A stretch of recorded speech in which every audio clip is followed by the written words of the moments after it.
everybody, and welcome back to the Educating All Learners Alliance podcast. And I'm excited today to be speaking with Don Brookhart, who is the Associate Director of the AIM Institute for Learning and Research. So, Don, welcome. Could you first, give us an insight into what AIM Institute does and, just share a bit about your team?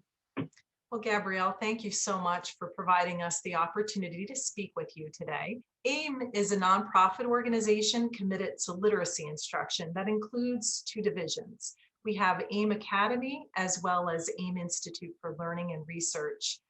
The Institute is a center for educational excellence and professional development and really focuses on disseminating to educators the latest research, technology, and best practices in the fields of literacy and language-based learning disabilities, such as dyslexia. Since our beginning, AIM Institute has served thousands of educators across the country and the globe, and we truly pride ourselves in leading the way in evidence-based strategies for student success. And along with that, empowering teachers with evidence-based knowledge and practice so that they can achieve the best outcomes for all of their students. I also think it's very important to mention that AIM started with its first division, AIM Academy, 15 years ago when our co-founders, Pat Roberts and Nancy Blair, created a coeducational independent school that was dedicated to providing these extraordinary educational opportunities to children with language-based learning differences. This labor of love began because both Pat and Nancy had dyslexic daughters who were in need of specially designed instruction based on the actual research.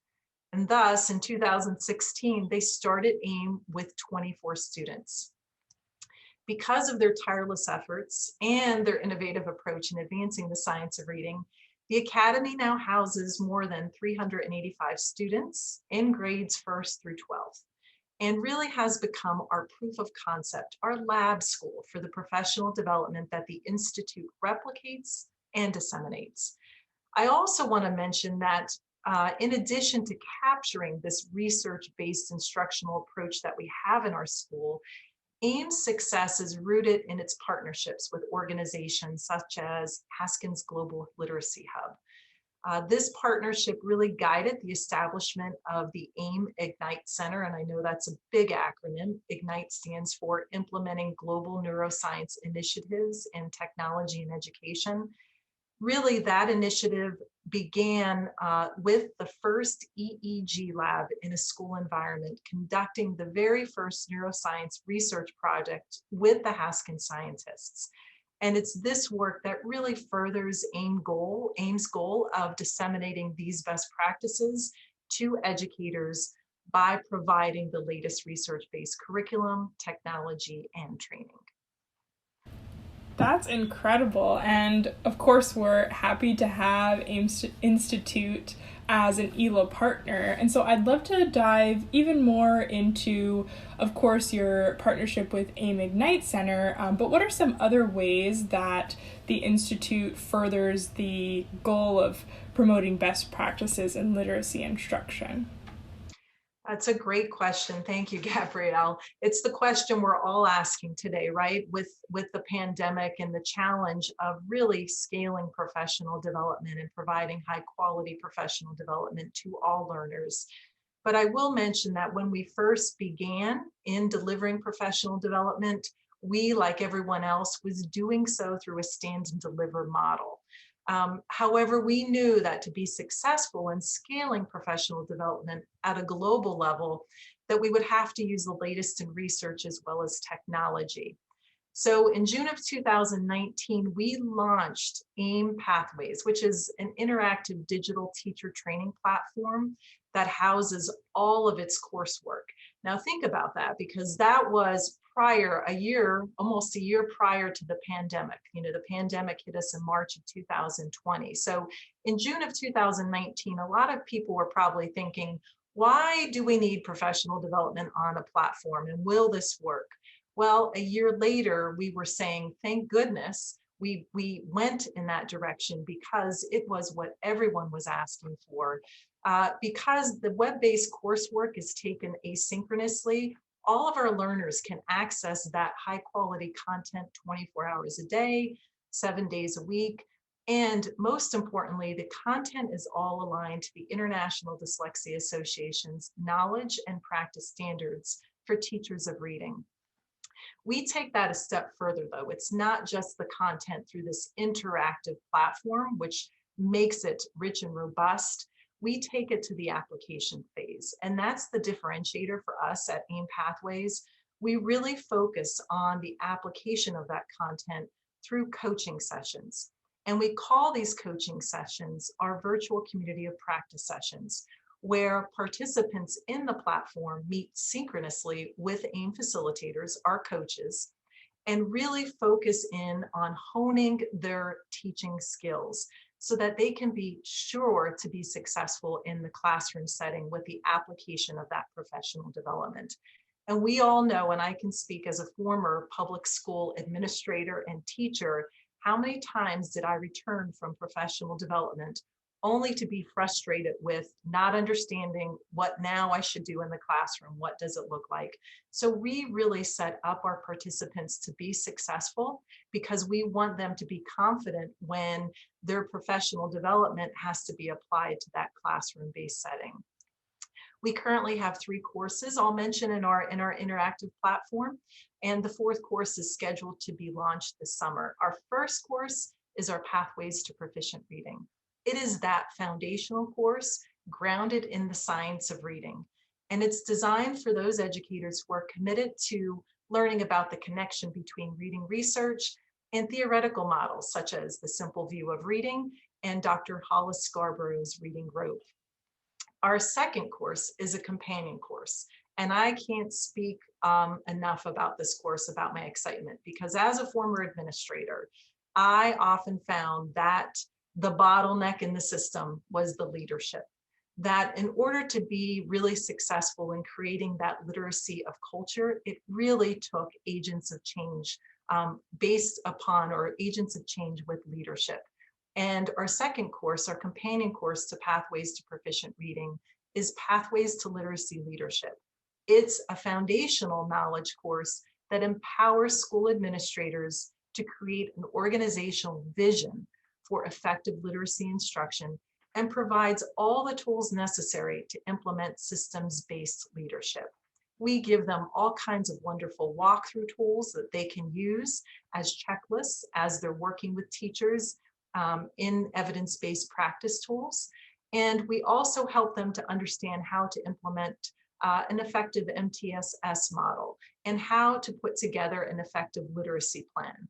So we really make our administrators the rock stars who can lead that change effectively. Our third course is really that deeper dive into classroom application.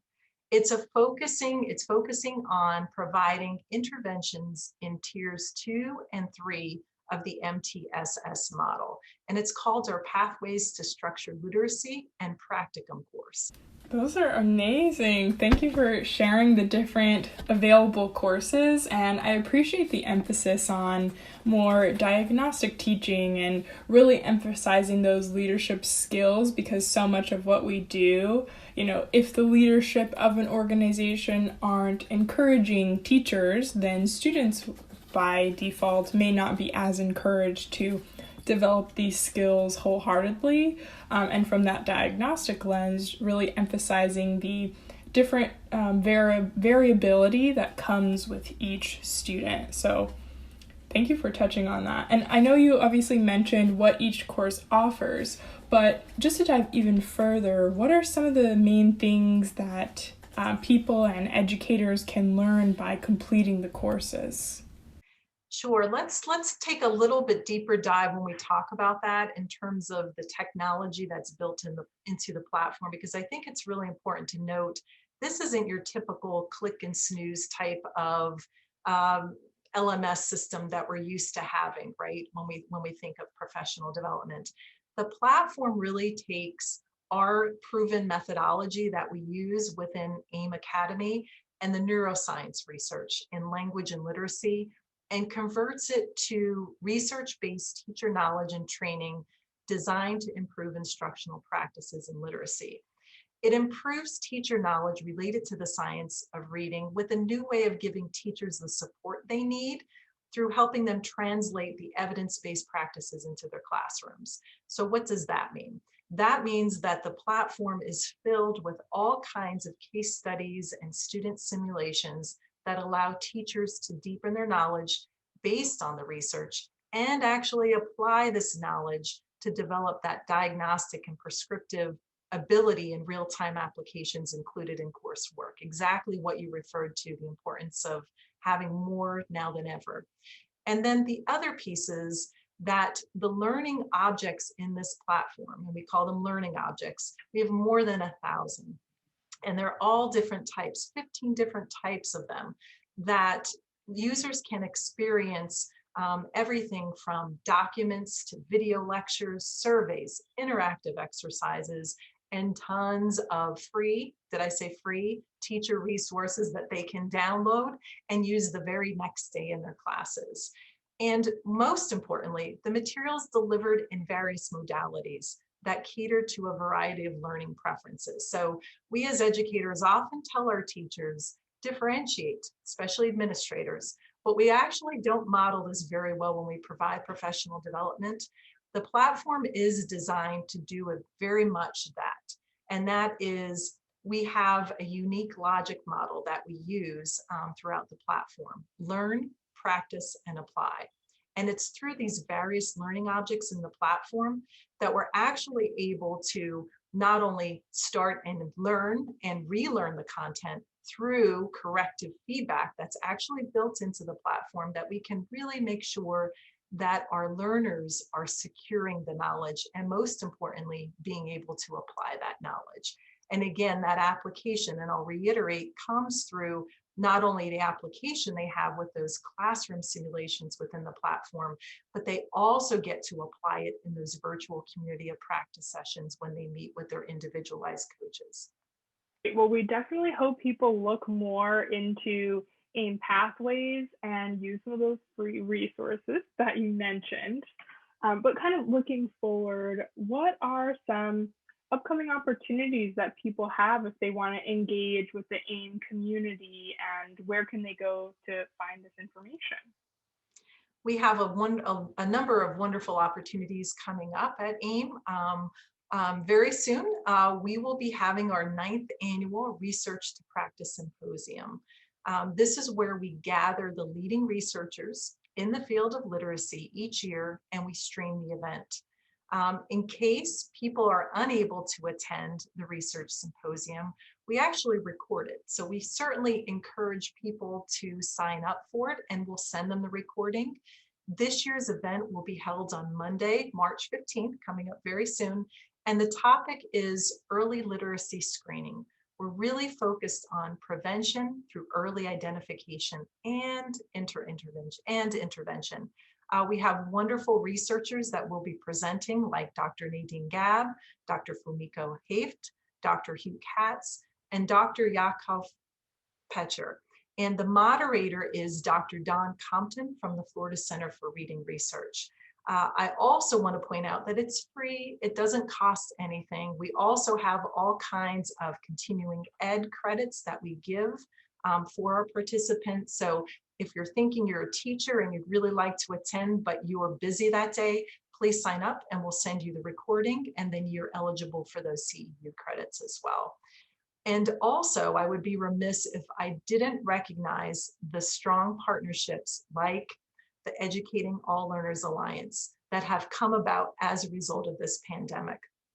If there's certainly a silver lining for us through the pandemic, it is the amazing network that we've been able to build, this partnership of having folks like Educating All Learners Alliance that are out there to meet the needs of all students. And I think these are the lessons that we've learned through this pandemic, is that we don't have to do it alone, that there are these amazing organizations who come together to really create this ecosystem. We call them our eco solutions, that you as educators don't have to worry about doing it individually, that you can lean on us through our strong partnerships to help you provide all of the resources necessary to help meet the needs of your child and your students. And lastly, I also want to mention, we also have a variety of other resources for free on our website. Like we did this fall, we did our virtual teaching techniques webinars that focused on the language comprehension upper strands of Dr. Hollis Scarborough's reading rope. And these webinars not only focused on language comprehension, but they were free. And they also included all kinds of wonderful downloadable templates that are available through the G Suite. So if you're an educator and you're able to have that free access, we made it very turnkey for you so that you can bring evidence-based practice to your students, but do it in a turnkey solution because we did all the hard work for you. Thank you so much for sharing, and we wholeheartedly agree that connecting with the community of people that we have throughout the past year will lead us to make those true changes in the space that you alluded to earlier. And for listeners, you can check out, again, more information on AIM Institute's website at institute.aimpa.org. And of course, for more information on the Educating All Learners Alliance, you can go to educatingalllearners.org and find us on YouTube, Twitter, and Facebook at Educating All Learners. Our Twitter handle is at educateall_org.